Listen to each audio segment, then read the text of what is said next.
ശരത് എങ്ങനെയുണ്ടായിരുന്നു ഈ experience first song perform ചെയ്യുമ്പോൾ? ടെൻഷൻ ഉണ്ടായിരുന്നു. തീർച്ചയായും കുഴപ്പമില്ലാതെ പാടാൻ പറ്റി. ഒത്തിരി ഇഷ്ടമുള്ള പാട്ടാണോ ഇത്? സോനു നിഗം പാടിയ സോങ് ആണ്. ഇഷ്ടമാണ്. സോനു നിഗം ഭയങ്കര ഇഷ്ടമാണ്. Sonu Nigam favourite singer. Okay, very good. അപ്പൊ നമ്മുടെ ജഡ്ജസിന് എന്താണ് ഇതിനെ കുറിച്ച് പറയാനുള്ളത് നോക്കാം. പേരിൽ സാമ്യമുള്ള ശരത് സാറിന്റെ തന്നെ ചോദിക്കാം. ശരത് സാർ,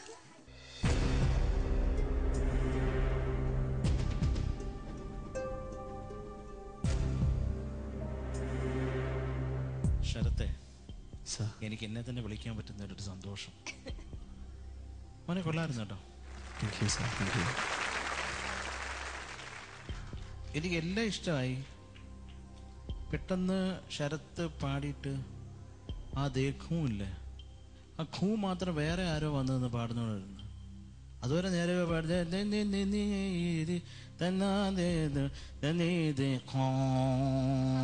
അതെന്തോന്നത്? അവിടെ എന്തിനാ അത്രയും പെട്ടെന്നൊരു ചേഞ്ച്? അനുനാസികത്തിന്റെ ഒരു അതിപ്രസരം എന്ത് പറ്റി? അങ്ങനെ വേണമെന്നുണ്ടായിരുന്നു? ഇത് ആര് പാടിയത് കേട്ട് പഠിച്ചതാ? സോനു നിഗം. എവർജിന്റെ ജലദോഷം പിടിച്ച ആരാണ്ട് പാടിയ പാട്ടായിരിക്കും.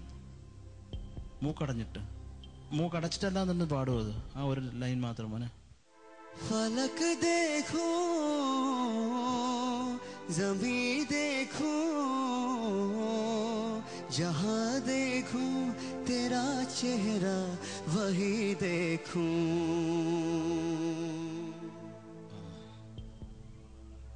ഇപ്പൊ കുറച്ച് മാറ്റിക്കണം കേട്ടോ. അത് നമുക്ക് സ്വന്തമായിട്ട് മാറ്റാവുന്നേ ഉള്ളൂ. ഇപ്പൊ ശരത്തെ, ഓൾ ദി ബെസ്റ്റ് മോനെ. Thank you sir. 22 marks. 22 out of 30. Sharath K Sugunan, വീണ്ടും ഒരു ശരത്തൂടെ നമ്മുടെ ഫാമിലിയിൽ. നല്ല ശബ്ദമാണ് കേട്ടോ. Very good Sharath. നന്നായിട്ട് പാടുകയും ചെയ്തു. നല്ല ഒരു ഹിന്ദിക്കാരൻ പാടുന്ന ഒരു ഫീല് ഉണ്ടായിരുന്നു. പക്ഷേ ശരത് പറഞ്ഞ പോലെ ഈ ഹൂ ഭയങ്കരമായിപ്പോയി. അത് കാരണം ഞങ്ങൾ ഇവിടെ കേട്ടപ്പോ തൊട്ട് അന്തം വിട്ടിരിക്കുക. പിന്നെ ഇത് കോളേജിലൊക്കെ പാടിയിട്ടുണ്ടോ? കോളേജിൽ ഞാൻ പാടിയിരുന്നു. ഒരു പെൺകുട്ടി, ഒരു ഗേൾഫ്രണ്ട്. സത്യം പറയണം. ഈ സ്റ്റേജിൽ ആരും കള്ളം പറഞ്ഞിട്ടില്ല. പാടിക്കഴിഞ്ഞപ്പോഴത്തേക്ക് ഒരു പെൺകുട്ടി ഒരു പൂ കൊണ്ട് തന്നോ? ഇല്ല. എന്താ നെഞ്ചത്ത് കൈ വയ്ക്കുന്നേ? എന്താ ശരത്, പേടിച്ചു പോയോ? അതുകൊണ്ടല്ലേ കുറച്ച് ടെൻഷൻ ഉണ്ട് ഇപ്പോഴും. എന്തിനു ടെൻഷൻ? ഞങ്ങൾ പിച്ചാത്തിയും മമ്മാട്ടിയും കൊണ്ടൊന്നുമില്ല ഇരിക്കുന്നത്. ഞങ്ങൾ വെറുതെ പറയില്ലേ. പിന്നെ നന്നായിട്ട് ഒന്നുകൂടെ പെർഫെക്റ്റ് ആയിട്ട് പാടാൻ, ശ്രുതി ചേർത്ത് പെർഫെക്റ്റ് ആയിട്ട് പാടാൻ ശ്രമിക്കുക. All the best. 23 മാർക്ക്. 23. ചിത്ര ചേച്ചി. ശരത് ചേച്ചി നന്നായിട്ട് പാടി കേട്ടോ. വളരെ കോൺഫിഡന്റ് ആയിരുന്നു പാടിയത്. ഇവരൊക്കെ പറഞ്ഞത് തന്നെ എനിക്കും പറയാനുള്ളൂ. ഈ പല്ലവിയുടെ എൻഡിൽ വരുന്ന ഒരു വൈബ്രേഷൻ കൂടുതൽ വരുന്നുണ്ട്. അതൊന്ന് കുറച്ച് കുറയ്ക്കാൻ നോക്കണം. എപ്പോഴും കൂടുതൽ പ്ലെയിൻ സസ്റ്റെയിൻ നോട്ട്സ് പ്രാക്ടീസ് ചെയ്യണം. എങ്കിലേ ആ വൈബ്രേഷൻ കുറഞ്ഞു കിട്ടുള്ളൂ. പിന്നെ എന്താ പറയണ്ടേ, ബാക്കിയൊക്കെ കുറച്ച് അവിടെ കുറച്ച് ശ്രുതിയുടെ പ്രോബ്ലം ഒക്കെ ഉണ്ടായിരുന്നെങ്കിലും ആകെ കൂടെ ടോട്ടൽ പെർഫോമൻസ് നല്ലതായിരുന്നു കേട്ടോ. ഞാൻ 22 മാർക്സ്. 22 out of 30. ജഗദീഷ് ചേട്ടാ. ശരത് നന്നായി പാടി. ഈ പാട്ട് ഗരം മസാലയിലാണ് പറഞ്ഞല്ലോ. ഇതിന്റെ മ്യൂസിക് ഡയറക്ടർ അറിയാമല്ലോ, പ്രീതമാണ്.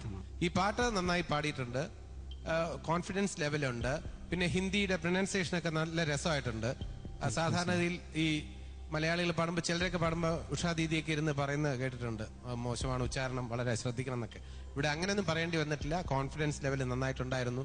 പാട്ട് പിന്നെ കൊറിയോഗ്രാഫിയിലേക്ക് അധികം പോയില്ല, എന്താണെന്ന് അറിയില്ല. ആദ്യത്തെ 4 വരി തന്നെ അവിടെ നിന്ന് പാടിയില്ലേ. പിന്നെ കുറെ കഴിഞ്ഞായിട്ട് ഇങ്ങോട്ട് മൂവ്മെന്റ് ഒക്കെ വന്നത്. അത് കൂടുതൽ മൂവ്മെന്റ് നടത്തിയാൽ പാട്ടിനെ ബാധിക്കും എന്നുള്ളതുകൊണ്ടാണോ? ഇപ്പോ ഭയന്നിട്ടാണെങ്കിൽ ദാറ്റ്സ് ഓക്കെ. പക്ഷെ ഭാവിയിലെ പെർഫോമൻസ് റൗണ്ട് എന്ന് പറയുമ്പോൾ കുറച്ച് സ്റ്റേജ് യൂട്ടിലൈസ് ചെയ്യേണ്ടി വരും. എന്നാൽ പാട്ടിന്റെ മെറിറ്റ് പോകാനും പാടില്ല. അതിന്റെ ഒരു ബാലൻസിങ് ആണ്. എല്ലാം കൂടി ഉള്ള ഒരു സ്പീഡ് വിത്ത് ആക്യുറസി എന്നൊക്കെ പറയില്ലേ, അതേപോലെ ഒന്ന് പോകാൻ പാടില്ല, മറ്റത് വേണം താനും.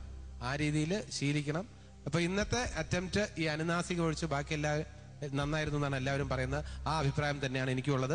So I am giving you 7 out of 10. 7 out of 10. Sarath ലഭിച്ചിരിക്കുന്ന total marks 22 plus 22 plus 23 plus 7 74. 74 marks ആണ്. കുഴപ്പമില്ലാത്ത മാർക്സ് ആണ്. എന്തുവന്നു ശരത്തിന്? 74. You're happy. Good. ഇനിയും മുമ്പോട്ട് പോകണമെന്ന് ഒരുപാട് ആഗ്രഹമുണ്ട്. എല്ലാവരുടെയും പ്രാർത്ഥനയും അനുഗ്രഹവും എപ്പോഴും കൂടെ വേണം. In this SMS format, ISS please, Sharath. SARATH. Thank you.